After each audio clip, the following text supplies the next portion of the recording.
Pozdravljeni nazaj, oziroma lep pozdrav, če me gledate prvič. Delite, všečkajte, naročite se, če želite pomagati mojemu kanalu, saj veste, kako to gre.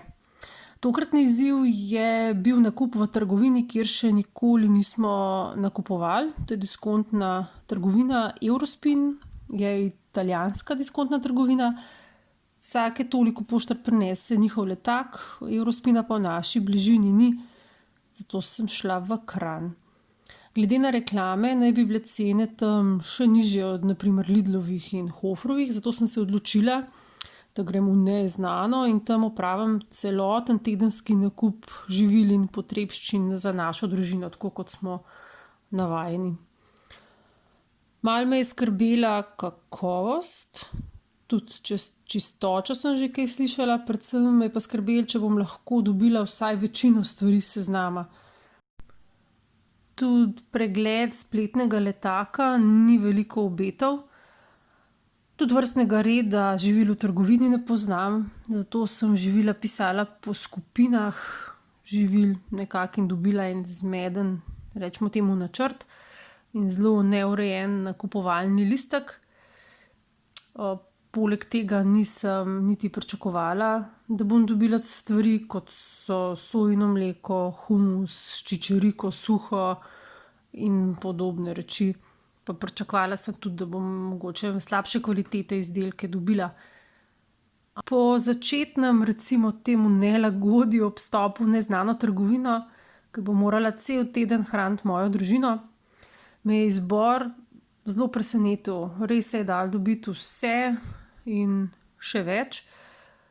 Celo brezglutenske in veganske izdelke, suhih stročnic na pretek, celo sojino mleko imajo, cene so tudi super.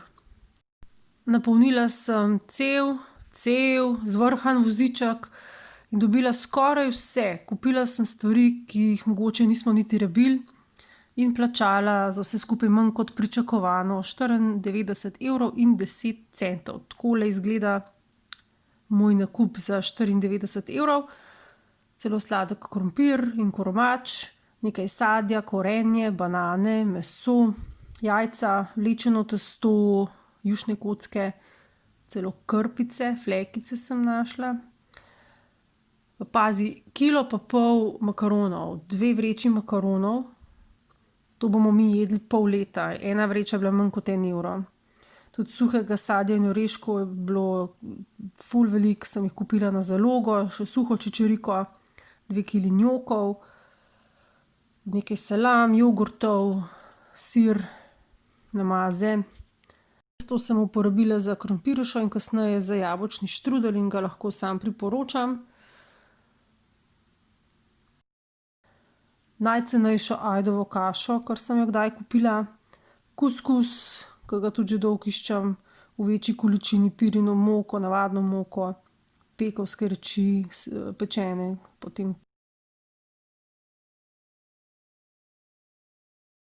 kosmiče, sadne sirupe, sojino mleko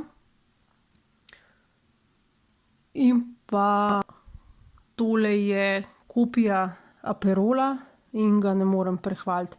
Sojino mleko je kot natur mleko iz Spara, ampak je sladkano, zato mi ne paše. Pa obvezno amareti, piškotki italijanski, nekaj vloženih reči, vrečke smeti, palčke za ušesa, marmelada, čoko namaz, celo alkoholni kis, pelati v konzervi. Testenin sploh še nismo načeli, tudi veliko drugih stvari je še ostalo, ker jih pač ne porabimo v enem tednu.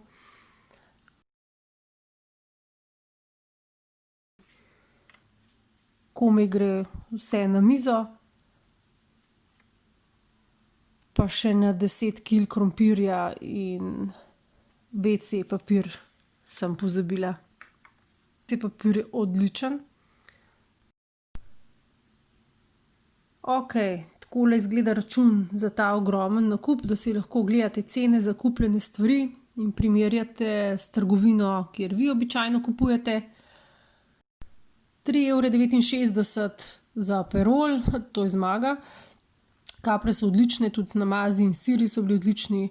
Testo se mi ful dopade, jušna kocka, tudi amareti misli s sadjem, WC papir, odličen, 4-slojni za 1,69 €, kila kuskusa za 1,29 €, 3 kile testenin pa za 1,94 €. To je zmagovalen. Vse je bilo dobre kakovosti, lahko bi nakupila še enkrat toliko. Edino vrečke za smeti so razočarale, bi morala vzeti kakšne druge. Cene večine stvari pa so primerljive z ostalimi nizkocenovnimi trgovinami, recimo Hofrom pa Lidlom. Testo, po moji izkušnji je Eurospin čist ok trgovina, ni vse super poceni. Večina artiklov je v rangu Lidla ali Hofra, nekaj stvari je precej cenejših. Kvaliteta pakiranih stvari je odlična, mogoče malo šepa ponudba svežega sadja in zelenjave, ampak lahko je bilo to slučajno, pač na podlagi enega obiska ene trgovine, ne morem tega trditi. Italijanska živila so bila odlična, sploh tisti red špric in siri, namazi. Menda so njihova čistila najboljša, ampak nisem rabila, pa nisem nič kupovala. Bomo od sedaj tedenske nakupe opravljali v Eurospinu? Verjetno ne, ker nam ni blizu. Če bi jo pa imeli v bližini, ne bi imela nobenega zadržka ali pa predsodka kot do sedaj, ker se je nakup izplačal. In šele po 10 dneh smo šli v naslednji nakup, mimogrede. Še nekaj, tega videa ni sponzoriral Eurospin, to je moje mnenje o trgovini. Upam, da je komu naša izkušnja v pomoč. Če imate še kakšen predlog za tedenski nakup v kakšni drugi trgovini, napišite spodaj in se vidimo v naslednjem. Čau!